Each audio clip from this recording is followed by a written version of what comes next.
Hello, everyone, and welcome. I'm James Milan. I am delighted to say that we are starting a new series today, the APD, as in Arlington Police Department update. And we get to talk with our Chief of Police, Julie Flaherty, today and regularly going forward. So first of all, Chief Flaherty, delighted to have you, as I said, and really appreciate you carving the time out, both today and in the future, to share updates and other important news from the police department. So thanks for being here.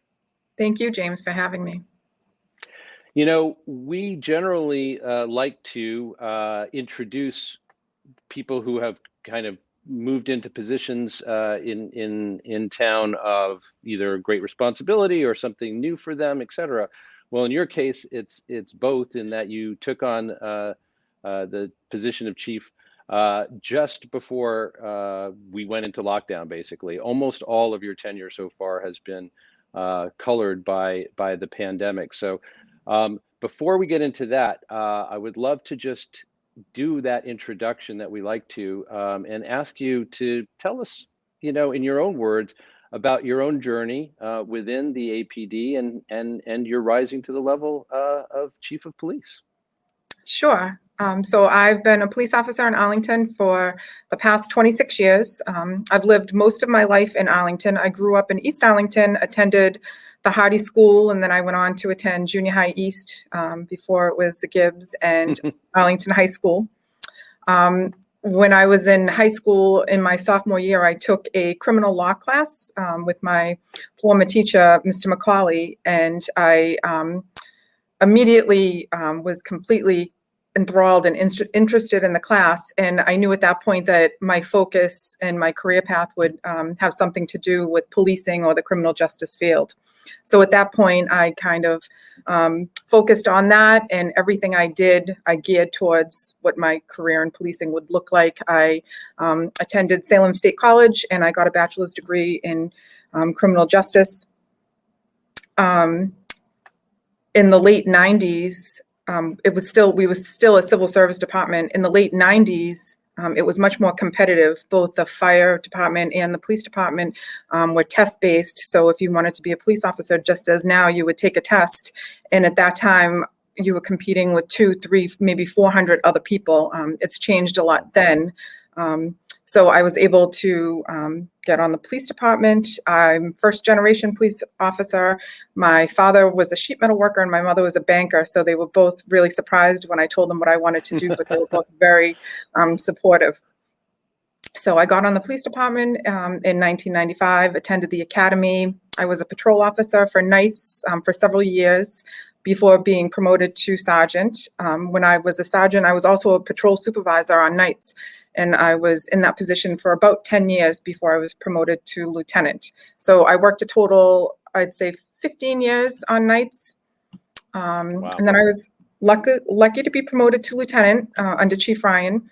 And at that point, I was assigned to training, and I had the opportunity to learn about really the backbone of the police department, how things run and operate. It's not just getting in your police car and working with the public and responding to emergencies and things of that nature.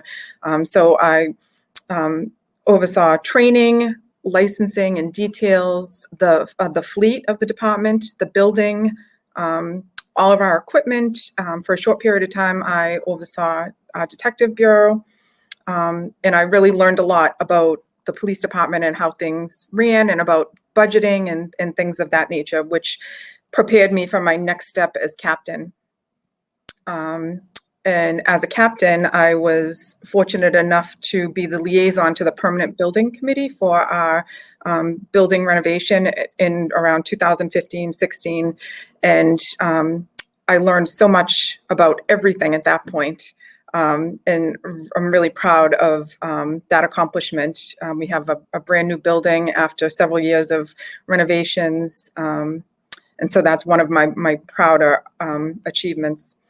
And I ended up putting in for the chief's job upon Chief Ryan's retirement, and I knew that it was just an acting provisional appointment at that point.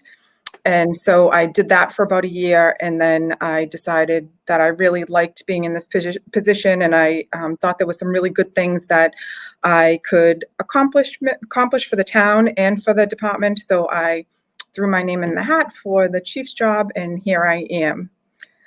And so you mentioned that the pandemic hit and we weren't able to catch up and chat. I was appointed in February, and in March, the pandemic hit. So here we are. That's right. Yeah. So, a couple of things. One is, I want to add my own congratulations to you because you being so pivotal to overseeing the renovation of the police department is one of the great renovations, I think, in town. And it really is a lovely, lovely building and a nice space you're working out of these days. But you had also said that you realized while you were acting chief, how much you enjoyed it and that you also had the sense that you'd be able to do good things. So tell us a little bit about that. What is your vision for, APD and its role in the community going forward? Mm-hmm. So my vision, well, I honestly think we have an amazing police department. We have some amazing police officers that work here. I think we've always been national leaders in how we handle things. We've been national leaders in how we've handled working with people who are suffering from substance use disorder. We created our Arlington Opiate Outreach Program. And a lot of other police departments followed our lead and created similar programs of that nature. We were one of the first police departments to bring in a jail diversion clinician, and that's a clinician who co-responds with police officers to emergency situations and people in crisis. And we were one of the first police departments in the area to have our own homeless outreach team. And so those are just three programs that we have here at the police department that I'd really like to focus on building more. I'd really like to build these programs, and I'd really like to get back to where we were before the pandemic. One of the things that I really talked about was increasing our community engagement. We've always been known as a community policing department, but with the pandemic, people weren't able to be outside, businesses were closed, and we had certain policies in place. So officers really didn't have the ability to engage with the community the way we are used to doing and the way we like to do. So I'm hoping to continue with those community partnerships. We have really good partnerships with a lot of the commissions in town, and I'd like to expand that to members of the community and meet with groups and work with people to try to solve some problems or address concerns that they have about things that are happening in the community. Well, as a longtime Arlington resident myself, I got to say that sounds good to me, and I wish you very good luck with that going forward. That is certainly, to me, on the right track. We have in a lot of ways, and you were just mentioning, you're looking forward to getting back to where we were before the pandemic. We all are looking forward, and it's clear all around us right now that everybody is embracing the idea that we are, in the final stages, one hopes, and getting back to some kind of normal. Let me ask you though, to reflect for a couple of minutes on what the pandemic's impact on the work of the Arlington Police Department has been, and also to ask you if there was anything that you, like some other institutions, have learned or adapted because of the pandemic and intend to, and found out, hey, this is a good idea, or this is something that works well, and intend to kind of keep that going forward. Sure. So as I mentioned, I took over permanently in February. In March, the pandemic hit. Ironically, in January of the year before, I had attended a tabletop workshop on handling pandemics with Natasha Waden from Health and Human Services and members of the fire department. So we had just recently attended a training, so it was really fresh in our minds too. So excuse me, Julie, was that January of 2019 or January 2020? January of 2020. Right. Oh, okay. So just right a few months before. Yeah. Right. Okay. Not knowing what was in store for us in a few months. So So that was really interesting. And we had some tools and skills that we had learned at that tabletop exercise. So we were able to roll up our sleeves and get right to work. I think we had our first team meeting on March 23rd. I still have Adam Chapdelain's Zoom invite for our leadership COVID meetings. So being a 24/7 operation, we didn't have the ability to stay at home. We have to be here and we have to serve the community. So we continued on, but under the leadership of Adam Chapdelain and the guidance of Christine Bongiorno and her team, we were able to quickly pivot, change some of our policies to make sure that not only our police officers were safe, but everybody in the community was safe. So some things that we changed, we usually have our roll calls 3 times a day inside the building. We immediately moved those outside. So everybody was outside, socially distanced, in masks. We had some protocols in place for cleaning our cruisers because our offices share our cruisers. We have at least 3 offices in a cruiser every day. So we had cleaning procedures in place. We were screening our offices when they came to work, making sure that everybody felt okay and was healthy. We kept our lobby to the building open, but we closed down the rest of the building. So we weren't having people walk into the building to request records or do any type of police services, but we were doing those. We continued to do those either through email or on the telephone. We've always had a report writing system in place where people in the community can go onto our website and file their own police report for certain incidents. We expanded those incidents so people would be more comfortable in the privacy of their home and the safety of their home, reporting incidents that they wanted to report. And an officer would contact them after to follow up about the incident and do any type of investigation. So we expanded from just, harassing incidents. People could now report certain package theft crimes or other crimes. So when people called and they asked to speak to a police officer, we asked them if they were comfortable and if they were able to meet the police officer outside. So we tried to conduct a lot of our business outside. So we did a lot of these policies. We closed down our fitness center inside the police department. We limited the amount of officers that were able to come into the police station at one time. And we did this all to keep people healthy and safe. And our police officers did an amazing job. We were fortunate that we had very little officers get the COVID to get the right. Very few were sick. Were sick. Right. Exactly. Yeah. I mean, it is an amazing thing. Right. Yeah. Excuse me. I was just going to say that I think for our audience, it would be a no news is good news situation, because I think everybody recognizes, hey, we didn't hear about anything coming out of the APD, and that in and of itself is quite a triumph. Right. So I'm sorry I interrupted you, though. No, that's okay. So compared to other police departments in the area, we remained healthy for most of the pandemic. So we were fortunate in that nature. Yeah, it really has been a remarkable 16 months, goes without saying. But for an organization, as you said, that's 24/7, that by definition interfaces with the public, with people who you don't already know, et cetera, and vice versa, to stay safe and to do your jobs as effectively as you did throughout that entire time is really quite remarkable. I was wondering, any just quick assessment or anything you can share with us about crime itself over those months? Did it stay kind of steady in terms of what you generally have to deal with, or did it decline? Were there areas in which it went up? What can you tell us about that? Right. So overall, I think it remained about the same. There was certainly less motorists on the road, but we didn't see a reduction in crashes. We were still seeing the same amount of crashes. There were a lot less people out. So we were really responding to different types of calls. We were responding to a lot of calls involving behavioral health or calls involving family issues.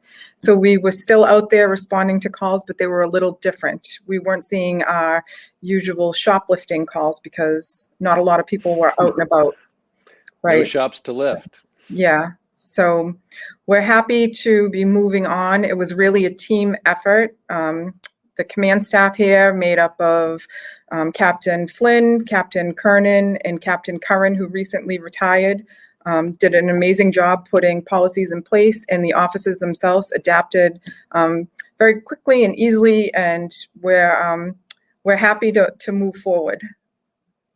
And in moving forward, if I could just ask you one last thing, and that is, if you could pick one or two things, if there are any, that are adaptations that you made that you plan to continue going forward. Perhaps, I don't know, as you were saying, the expanded access to police reports for people to do, or anything like that you're going to be taking forward out of the pandemic that came from the pandemic. Sure, we will certainly keep that in place because we find that people really like the ability just to go online and make a report and then follow up with the police officer later. So we will certainly keep that on place.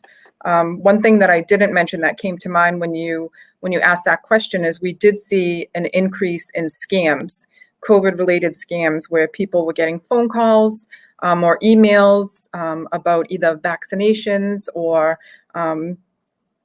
people asking for money. And there was certainly an increase of that. More people were home. And so it was easy for our residents to go online and just put all the pertinent information in, and then a police officer would follow up with them. So we'll keep that in place. And for now, we really like having outdoor roll calls, and keeping that in place at least until the weather won't allow for that. Mm-hmm. So it has, it's given us the opportunity for the incoming and the oncoming shift to meet up out in the parking lot. That's where we're doing our roll calls. And it's also giving us a chance to, for the supervisors to be outside speaking with everybody, to do inspections on equipment. And I think it's a positive thing that's come out. Our roll calls have always been historically been very formal, where the officers would line up in a line by seniority with our hats on and have our equipment inspected, and then the supervisor would give out the plan for the day and any other pertinent information that the officers needed to know. I think this is a little less formal, and it's a good way to catch up with officers that we don't see all of the time, and to exchange information about what's happening in the community. Shifting gears to the present, and I don't want to take up too much more of your time now, but you know, the Arlington Police Department is always, as you mentioned much earlier in this conversation, we tend to be in the vanguard, both you know, regionally and beyond. So I know that there must be any number of new initiatives you could talk about.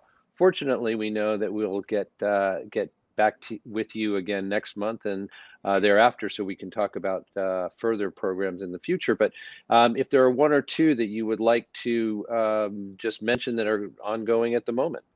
Sure. So just this week, we signed on to the 30 by 30 initiative, and that's a partnership with the NYU School of Law, their policing project, to promote women in policing. Right now, women in policing only account for 10% of all of policing staff, and women in leadership roles only account for 3%. So the 30 by 30 campaign is a goal for us to meet, to have 30% of the workforce female by the year 2030.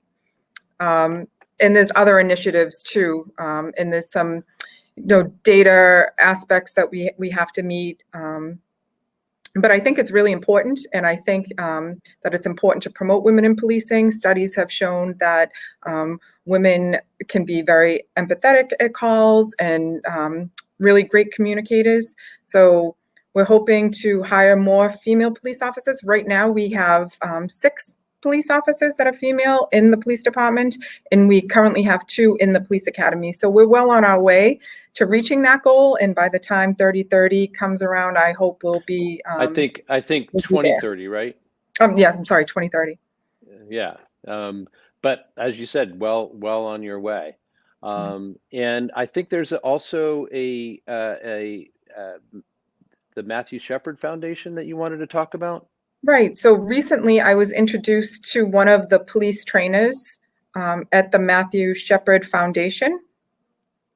And we've been in contact, and we plan to have the trainers come to the Arlington Police Department, hopefully within the next few months, to conduct trainings, not only to the police officers in the department, but also to some of the community members. And the training is really around hate crime response and reporting and hate crime prevention.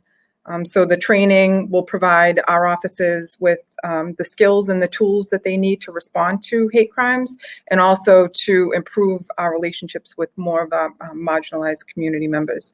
So that's also in the work. That's something I'm very excited about, and I'm hoping to have more of an update on that next time we meet. Well, I am looking forward very much to hearing that, and just to continuing this conversation with you. I want to thank you once again for carving out the time today and moving forward. We know that we at ACMi and our audience are going to benefit from having this access to you. So we appreciate it very much. Absolutely. I'm looking forward to it. Thank you, James. Thank you. I have been speaking with our Chief of Police, Julie Flaherty, and as I will get to do each month. So be sure to join us next month as well, when we will once again bring you the APD update. I'm James Milan. Thanks for joining us.